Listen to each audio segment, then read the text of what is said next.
Hello friends, welcome to Empowering Chats with T. My name is Taling Lissimila for those who do not know me, and today I am joined by a good friend of mine, Unotida Nyoni.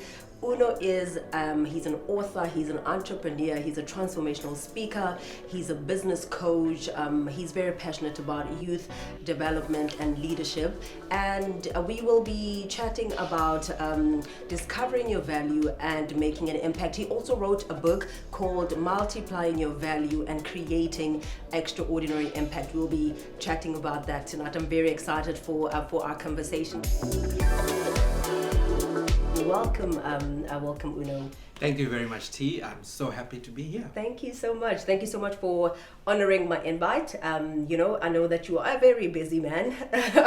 So it's really good that you're here and that you could make it. I'm looking forward to like a really great conversation, an empowering conversation, because that's what this is about, just to empower people, just to equip people, just to liberate, like to inspire somebody.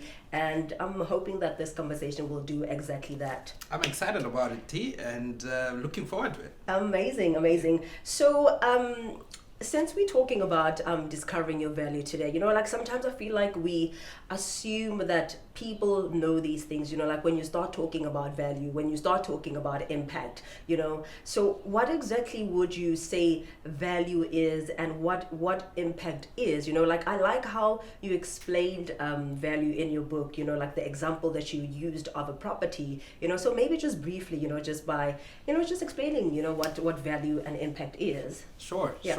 So let's start with value, right? Mm-hmm. So you bring that example of a property. The value of a property is in two ways. It's in its price, right? So if you have a house, maybe it's worth 1.5 million rand. That's the value of it, right? But that's what you will buy for it. But then the reason why it's worth 1.5 is because of its usefulness, right? So usefulness becomes value on its own. And what is the use of a house? It provides shelter, protects us from bad weather elements. It's the place where we get to be with family. It's the place where we get to have our own privacy. There's a lot of value things that build that 1.5. So value is that, and as people we also have value that we give. And then when we're talking about impact, we're talking about how your contribution to society has an effect on others. Does it make them happy, or does it make them sad? Does it improve their life? Maybe it gives them more money, or it gives them more worth and confidence. That's impact. Sure. Yeah, sure. Awesome. Wow. I like what you said, and I hope that it did explain or give people an idea of what that means, So take us through when did you discover that you had something valuable to offer the world, and how did you go about discovering that, the whole process, how did it happen, Yeah. Okay, so like we say, we've got two forms of value, right? There's just your worth and then your usefulness. And for my worth, I've always believed in my worth because of my upbringing, right? My parents always made me believe that I've got something to offer, I'm important, I'm loved. And because of that, my worth has never been something I have questioned. Right? But in terms of usefulness in the marketplace, that has evolved over time. Sure. At some point, doing accounting and finance and thinking this is how I want to be useful to the world. Yeah. And then at some point thinking, okay, finance and auditing is not enough of my usefulness. How about I start speaking? How about I start consulting? How about I start building a company? Sure. And so our value, just like the values of properties increase over time, we also are in the journey of discovering ourselves all the time. Yeah. Sure. That is amazing. So there's no, oh my gosh, it's an overnight thing, because I think sometimes people put a whole lot of pressure on themselves, and I like obviously that you've actually put it into two ways to say that there's the value as in your worth, and there's how useful you can be to society, and that is the most beautiful explanation actually that I've heard, you know. In your book, there's a part where you spoke about, there's a chapter where you are talking about identifying and making use of your abilities, you know, because at some point we need to realize that we have abilities, like you were saying, we've got gifts that we've been given to us, you know. So why is it important for people to identify, to pursue their God-given purpose and also their potential and make use of that for an impact? You know, why is it important? It's important because it determines how much you get paid. It's important because it determines how much impact you make in other people's lives and how you make them feel and how you feel and how happy you will be. You know, if you haven't found the place that makes you happy and the place that makes you earn the best, the place that you're passionate about, the place that the world needs. If you haven't found that sweet spot, you're always looking and searching. But when you find your place, it's a much calmer place. Work ceases to be just work. It's work with a mission. It's something that you want to wake up to every morning. Of course, work is work. It will never be like, I'm not that guy that says, hey, and you will never work again. Oh, you will be working. But it's work with a difference because it's something that's contributing to the community and you see the impact. It's giving you money, you're happy about it, and the world really, really needs it. And yeah, that's why that is important for you to discover those abilities. Sure. Yeah. So, I mean, for somebody who is watching this or listening to our conversation right now, you know, I always try to put myself in people's shoes, or also put myself and think about my own life, because it's not as easy as we sometimes make it sound, where you're like, you know, like, it's, yes, we know that it's important to discover your purpose and your abilities and pursue them and all of that, you know what I mean, but how does one actually go about, you know, doing that, you know? How does one go about doing that? Yeah. So there's this concept I'm sure you've heard of it, called the Ikigai concept, the Japanese concept, where there are 4 circles, right? And in those 4 circles, the intersection of those 4 circles is kind of your purpose area. It's like your Ikigai type of vibe. And so you ask yourself, okay, what am I passionate about? Because it's important. A place of your passion is a place that gets you up every morning and makes you do more even when there is no money. Right? The second one is, what can I get paid for? You know, because we need money, right? So if this thing is not going to pay, even if you're passionate about it, it's not worth pursuing, right? The third one is, what does the world need? You know, that for me is very important, because any business is meeting a certain need. Any organization is meeting this program is meeting a need, right? When we are getting to that place where we are delighting, we are passionate, we are getting paid, and the world needs it, then we've got an intersection. So those are the 4 questions that one can ask themselves around what and the 4th one is, what am I great at? What am I great at? Everyone has something that they're great at. You know? And this doesn't mean you're going to school. It just means your gift, what is it? You know, can you find it? Because if your gift and your passion and what you get paid for and what the world needs meet somewhere, you're about to get to your sweet spot. It's easier said than done, but I think every time we are asking ourselves these questions, we are getting to that place, and that gives a more fulfilling and more paying life. True, that is so true. And I think also one of the things that is also important is, in that process of trying to discover, like, ourselves, those gifts and what we're good at, I think it's also important that we can use the people that are close to us, that we trust, you know, just so that they can help us identify those things. Because sometimes we we know that, like, you know that, okay, maybe you kind of like, you suspect that you kind of have like a gifting in a certain area, but there'll always be those doubts. There'll always be those, am I really good enough, or whatever, you know what I mean? But at least now, if you've got those people that are close to you confirming and affirming that, you know, but you're good at this, you know what Absolutely. I mean? You know, so that was just one thing that I wanted to contribute, and which is going to lead me to my next question, is like those limiting beliefs, you know what I mean, that we have, you know, those that destroy us wanting, you know, us knowing our purpose or our value, and, you know, pursuing what we good at, or what we believe that we were called for. You know, how does one destroy those limiting self beliefs, you know, and start embracing, you know, the winner in them? I know that there's a chapter in your book as well where you talk about these things, to say that when you talk about destroying limiting self-beliefs and embracing the winner in us, how does one go about doing that? Yeah, that's a very interesting point that you've raised, T. And I think when you asked me first about when did I discover my worth, I just said I knew I was worth something, but that doesn't mean that there were times I doubted my value, and those times come over and over. In fact, our battle to become what we need to become is always coming because we're battling with whether I am or I'm not what I think I am called to be.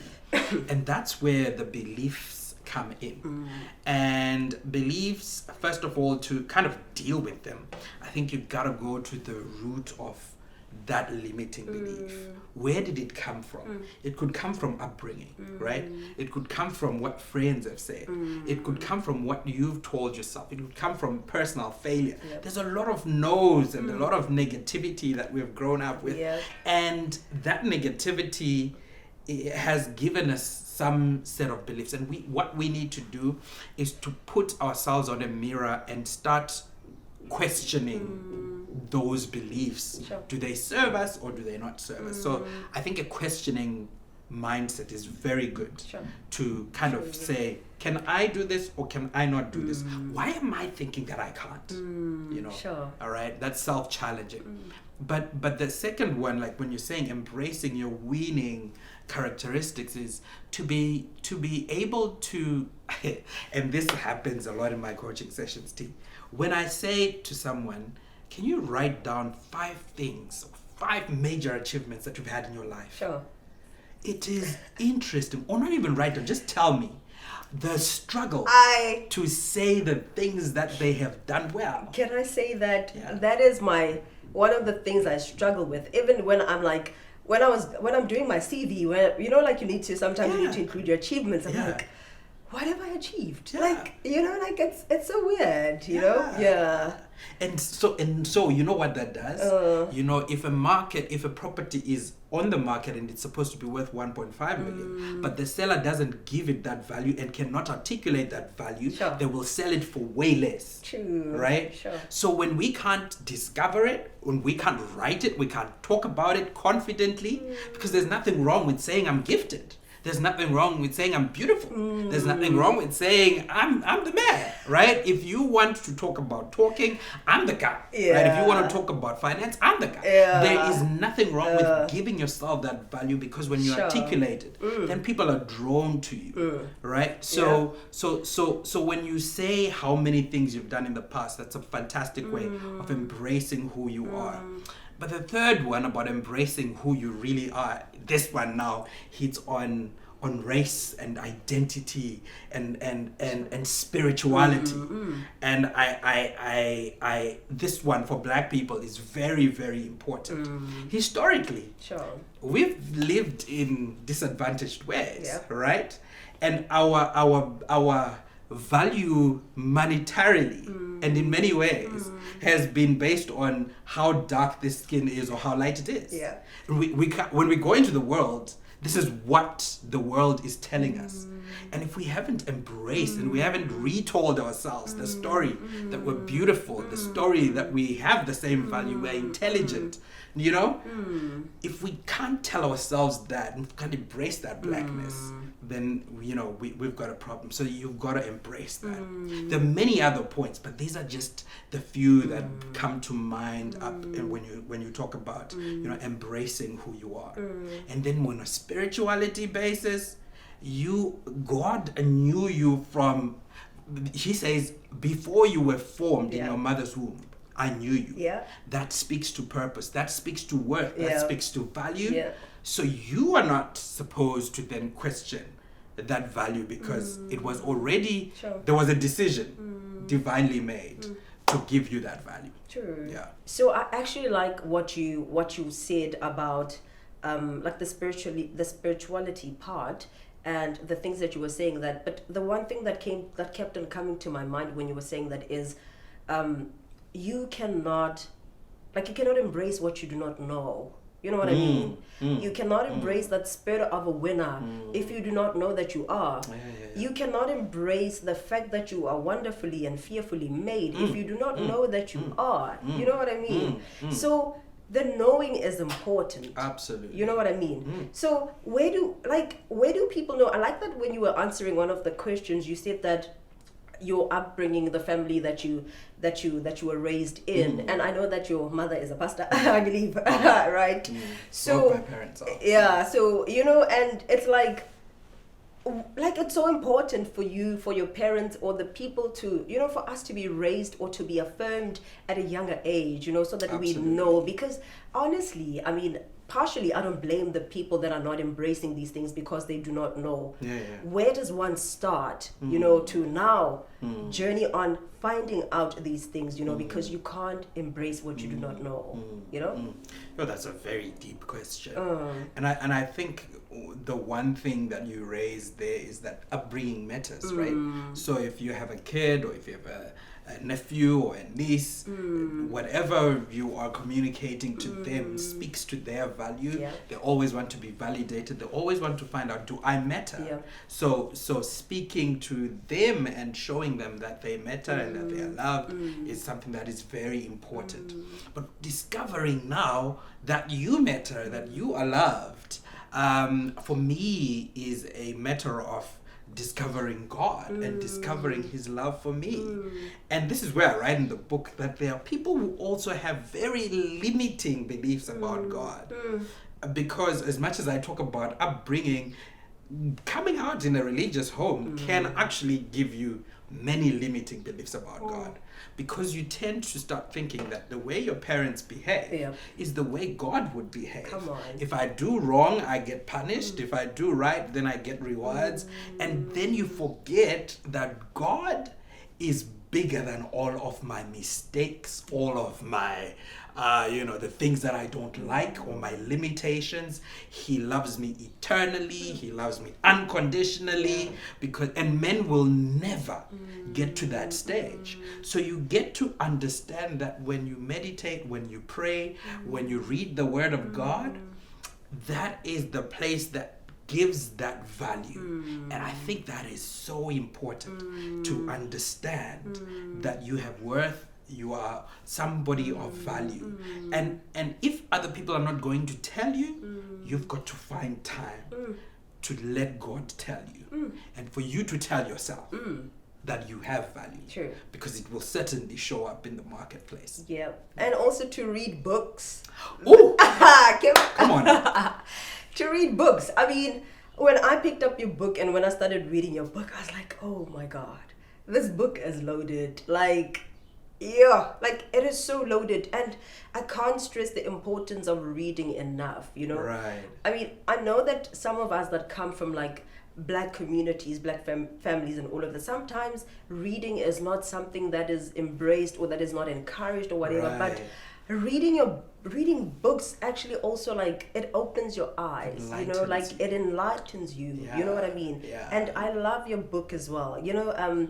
It's one of the books that I would encourage people to get. Like, man, like it touches on a lot of things, you know, like the person, there's a whole lot of things that you're dealing with, and also you being a coach is just something that I'm thinking about right now, because also coming from black families, people think that, oh, I need a coach you only when there's something wrong, you know what I mean, but we don't embrace the fact that, like, right now as we speaking, and I'm thinking, no, but I think I need to start, I need to start applying, and I need to start getting this guy as my coach, because you know what, sometimes getting a coach helps you also focus as a person. There's so many things that getting coaches, reading, and what it can be, so what would you say to those people that what would you say about the importance of finding yourself a coach? And absolutely, I will actually say there's importance in education, and self-education is very, very broad, and it has coaching as one of those things, reading books as one of those things. A coach is someone who's always on your side, on your team, and they speak to your strengths, to your opportunities, and they want to make sure that you've got focus. That's one of the things. But that's the thing with books as well.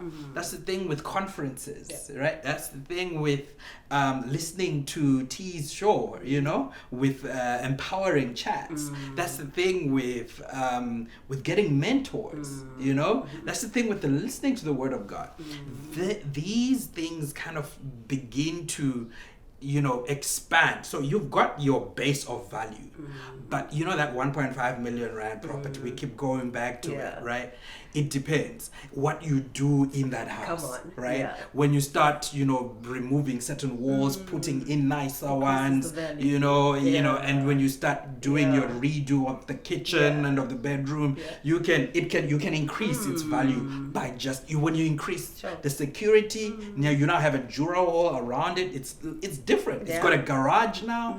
That's how we get to, if we do education, experience, exposure, expanding of networks, all those things, they begin to just bring that value up, and you want to multiply it. Yeah, my friend, you need to sign me up for one of your coaching programs. Absolutely. No, definitely. After this conversation, I realized that, lady, you need a coach, because I've been wanting to level up. It's important for us to always wanting to level up, to go higher and whatever, and not be comfortable with where we're at, you know what I mean? So before we wrap up, tell us about your book. Where can people find your book? Do you want to maybe just Sure. So this is Unotida Nyoni's book. It's called How to Multiply Your Value and Create Extraordinary Impact.